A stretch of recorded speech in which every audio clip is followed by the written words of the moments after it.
Hey guys, welcome to my channel. আমি মনোজার। এখন আমরা কথা বলবো দুটো বিষয় নিয়ে। একটা হচ্ছে দেবদা জিদ্দার লেগাসি এখনও অবধি অব্যাহত আছে, বলা যেতে পারে এটাই হচ্ছে একটা ভালো কমার্শিয়াল ছবির লেগাসি। এটাই হচ্ছে দুই পৃথিবীর একসাথে আসার লেগাসি। সেই লেগাসিটা আজকে সবাই ব্যবহার করছে। আবারও কিন্তু একটা বড় বড় করে একটা ব্যবহার হয়েছে আর কি, সেটা খেলার জায়গাতে ব্যবহার হয়েছে। আর আরেকটা জিনিস হচ্ছে আরির টাইটেল ট্র্যাক। বন্ধুরা, আরির টাইটেল ট্র্যাকটা রীতিমতো আমি 4বার শুনলাম, ঠিক আছে, 4 থেকে 5বার শুনলাম আমি। আমার এত ভালো লেগেছে ওই যে জায়গাটা যেখানে মা দেখো না মা, এই জায়গাটা দারুণ। তো আমি এই দুটোকে নিয়ে কথা বলবো। প্রথমত আরির টাইটেল ট্র্যাকটা নিয়ে কথা বলি। সত্যি বলছি, ইয়াশ দা এবার বক্স অফিস কাঁপাবে, এটা আমার মন কোথাও গিয়ে বলছে। দেখো, আমাদের এখানে অ্যাকচুয়ালিতে প্রচুর মাল্টিপ্লেক্স রয়েছে এবং এ ধরনের দর্শক প্রচুর রয়েছে যারা এই মা, তারপরে সন্তান এবং এই যে ফ্যামিলি অডিয়েন্স যেটাকে আমরা সো কল্ড বলি, সেটা আমাদের এখানে প্রচুরভাবে বিগ টাইম রয়েছে। দেখো, একদম এটা এটা এটা খুব বাস্তব সত্যি কথা যে ফ্যামিলি ছবি আর সিরিয়াল এই দুটোর ভিতরে না আকাশ আর পাতাল তফাৎ আছে। যেটা সিরিয়াল সেটা লীনা গঙ্গোপাধ্যায় বানায়, সেটা জিৎ চক্রবর্তী বানায় না। জিৎ চক্রবর্তীর কথামৃত দেখেছিলাম, আমার ভীষণ ভালো লেগেছিল, অসাধারণ একটা ছবি। তো জিৎ চক্রবর্তী এই ইমোশনগুলোকে না সিনেম্যাটিক ওয়েতে দেখিয়ে গেছে, যেটা ভাল লেগেছে দেখতে। মানে লুক অ্যান্ড ফিলটাও তো থাকে একটা। যেরকম এই গানটার ভিতরে ছোটোবেলার যে পোর্শনটা রয়েছে, মা ছেলের যে ছোটোবেলার যে মোমেন্টগুলো রয়েছে, ওটা দেখবে তুমি, জাস্ট তোমার দেখে মনে হবে ওয়াও, এটা তো সিনেম্যাটিক। এবং তুমি সেখানে লাইটিং, তুমি সেখানে মানে পুরো যে জিনিসটা দেখতে, যেটা সে টাইট ফেস ক্লোজ আপ ধরছে বা পুরো সিরিয়ালের মতন লাগছে না, দেখতে একটা বিগ স্ক্রিন এন্টারটেনমেন্ট দিয়েছে। তো এই ব্যাপারটা কোথাও গিয়ে জিৎ চক্রবর্তী করেছে। এবার গানটার কথায় আসার আগে আমি বলতে চাই ভিডিওটার কথা।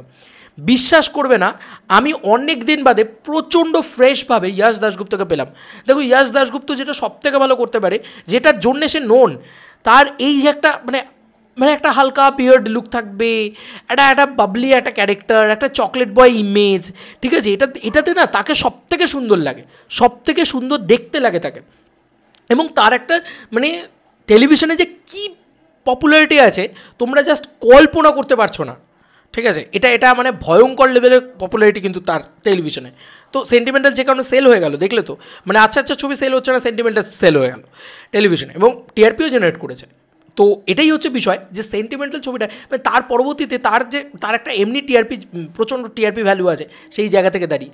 তো তাকে অরণ্য হিসেবে লোকে দেখতে পছন্দ করে। তো এই গানটার ভিতরে আমি বারবার বলছি, ওই অরণ্য ভাইবসটা রয়েছে।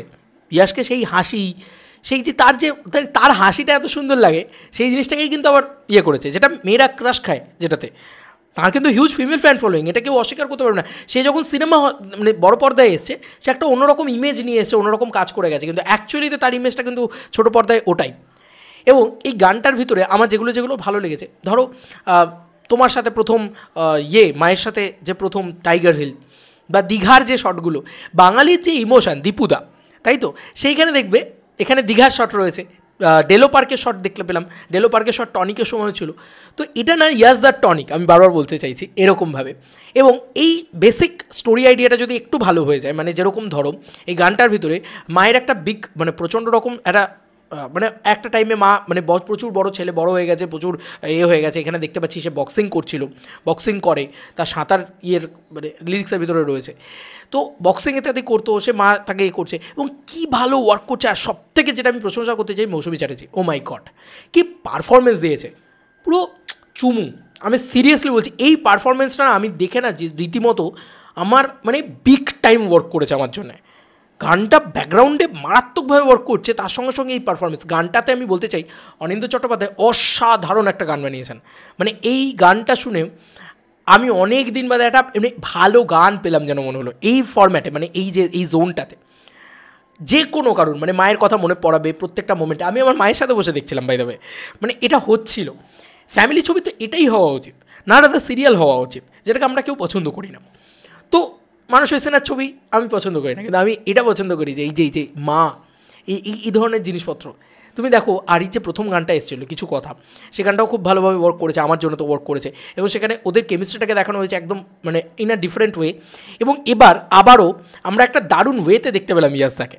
এবং সেখানে যা ভিজুয়ালস রাখা হয়েছে, যেমন ড্রোন শটের ব্যবহার রাখা হয়েছে, এটা আমার খুব ভালো লেগেছে। ভিজুয়ালসও খুব ভালো। এবং মায়ের সাথে যে কেমিস্ট্রিটা ইয়াসদা ভীষণভাবে ওয়ার্ক করছে। আর কিছু কিছু জায়গায় জিপ কাটার যে শটটা রয়েছে এরকমভাবে মৌসুমী চ্যাটার্জির, সেটা না এত প্রাণবন্ত, সেখানে জাস্ট ইয়াসদাকে যেন পারফর্ম করতে হচ্ছে না, মৌসুমী চ্যাটার্জি একা খেয়ে নিচ্ছে, ইয়াসদা বলছে চলো ভাই করে যাও, তুমি করে যাও, এই ব্যাপারটা। তো এত ভালো একজন পারফর্মার আমি সিরিয়াসলি দেখেছি গোটা গানটা জুড়ে, আমার হেভি লেগেছে। যেমন পারফরমেন্স তেমনি মিউজিক, তেমনি গানটা সুন্দর হয়েছে, তেমনি ফ্রেমিং, তেমনি সুন্দর কিছু স্টোরি টেলিং রয়েছে। এবং আমি যে গল্পটা প্রেডিক্ট করতে চাই এই গানটার ভিতরে, যেহেতু গানটা ভালো লেগেছে সেহেতু এতটা কথা বলছি, গানটার ভিতরে যদি এইটুকু এরকম গল্প হয় না, সিরিয়াসলি বলছি খুব ভালো হয়। যে মানে ছেলেকে বড় করেছে মা অনেক কষ্ট করে, মায়েরা তো তাই করে, কিন্তু একটা টাইমের পরে ছেলেরা যখন বড় হয়ে যায় তখন তারা মানে মায়েদের আর সেইভাবে মানে সময় দিতে পারে না, টাইম দিতে পারে না নানান কাজে নানান ইয়েতে। তো মায়ের একটা এমন অসুখ হচ্ছে যে মা হয়তো আর বেশি দিন নেই এই পৃথিবীতে। তো ওই লাস্ট মোমেন্টে মায়ের সাথে মায়ের ওই পছন্দের জায়গাগুলো ছেলে ঘুরে বেড়াচ্ছে, তো তার সাথে মাকে আবার নতুন করে চিনছে সে। তো এরকম যদি একটা গল্প হয় এবং প্রপার ইমোশনটাকে যদি ওয়ার্ক করাতে পারে না ডিরেক্টর, আমার বিশ্বাস যেটা করাতে পারবে জিৎ চক্রবর্তী, জাস্ট বিশ্বাস করো এই সিনেমাটা হিউজ কালেকশন করতে চলেছে, মাল্টিপ্লেক্স কালেকশন ইজ মানে ড্যাম গুড হতে চলেছে। এবং সিঙ্গল স্ক্রিনও এই ছবিটা ওয়ার্ক করবে, মানে এটা মাস সিঙ্গল স্ক্রিনের ছবি, ওরকম মাস ছবি তো নয়, বাট এটা তাও সিঙ্গল স্ক্রিনে ওয়ার্ক করবে। মানে সিঙ্গল স্ক্রিন মানে কীরকম, যে যেগুলো ছোটো ছোটো হল রয়েছে, যেগুলো পার্লার টাইপের রয়েছে, সেগুলো তো ওয়ার্ক করবে। আমার এটা মনে হয় এটা বিগ টাইম ওয়ার্ক করতে চলেছে, কারণ গানটা প্রচণ্ড ভালো ছিল, দুটো গান এসেছে, দুটো গানই খুব ভালো ছিল। আমি টিজার ট্রেলার দেখার অপেক্ষায় রয়েছি, আমি খুব এক্সাইটেড এই কাজটাকে নিয়ে। আচ্ছা, এবার পরবর্তীতে আমি যেটা নিয়ে কথা বলবো সেটাতে আমরা সবাই বোধহয় খুব প্রাউড ফিল করি দেবদা জিদ্দার বিষয়টাকে নিয়ে। হাসান পাঠিয়েছে, এছাড়াও আমাকে অনেকে পাঠিয়েছে। তো হাসান যেহেতু প্রথমে পাঠিয়েছে সেহেতু আমি সেটাকে নিয়ে কথা বলছি, হাসানের বিষয়টাকেই দেখাচ্ছি তোমাদেরকে। এটা সত্যি বলছি, এটা একটা বিশাল বড় পাওনা। কলকাতা নাইট রাইডার্স তারা দুইজন নাইটস এটা তারা দিয়েছে। দেখো এটা খেলা রিলেটেড, তাদের রিলেটেড কিছু একটা জিনিস। দেখো আমি অনেকেই খিস্তি করবে আমাকে, আমি জানি, আমি আইপিএল দেখি না, আমি খুব খেলার ফ্যান তা নয়, কলকাতার কাছে থাকি তাই কলকাতাকে একটু সাপোর্ট করি, এটা তো বলতেই পারি। কিন্তু এখানে কোনো খেলোয়াড়দের ফেস কাট করে দিয়েছে।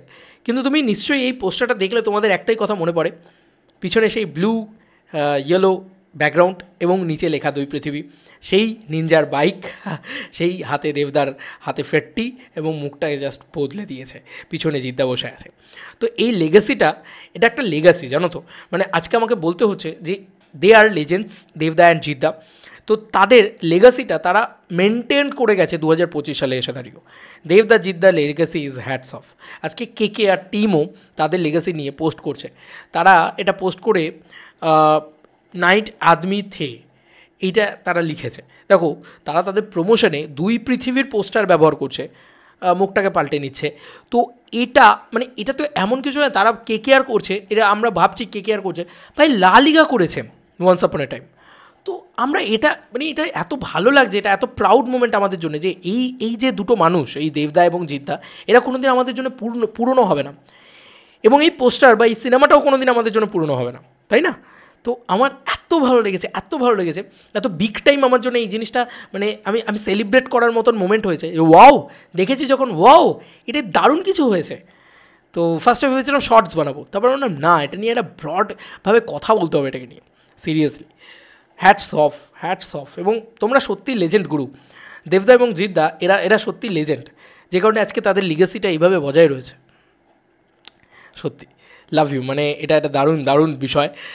আমার মনে হলো যে এটা বলা উচিত, এবং এটা বাঙালি হিসেবে যে কোনো বাঙালির কাছে গর্বের যে খেলাটা তো খুব পপুলার একটা প্লেস, সেখানে দেবদা জিদ্দার এই পুরো বিষয়টাকে ব্যবহার করা হচ্ছে।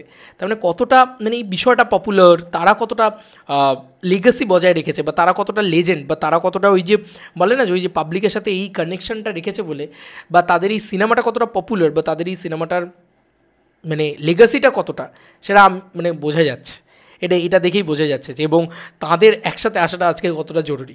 কবে সেই করেছে 2010 সালে, আজও 2025 সাল, 15টা বছর বাদেও এখনও লোকে সেমভাবে সেলিব্রেট করে এই একটা পোস্টার, এই একটা জুটি, এই একটা ছবি, এই একটা ছবির সিন নিয়ে। তাহলে ভাবো যে এই জুটিটা যদি আবারও আসে কোনো দিন বড় পর্দায়, জাস্ট ব্লাস্ট হতে চলেছে। কোনো জুটি ফিরুক আর না ফিরুক, আমি বিশ্বাস করি যে একদিন না একদিন দেবদা আর জিদ্দা একসাথে ফিরবে। দেব শুভশ্রী জুটি ফিরুক আর না ফিরুক, দেব জিৎ জুটি একসাথে ফিরবেই, এটা আমার কোথাও কি মনে হয়। তোমাদের কার কি মতামত, এটা ভিডিওটাকে নিয়ে জানিও কমেন্ট সেকশনে। চলো বন্ধুরা, নতুন কোনো ভিডিওতে দেখা হবে, বাই।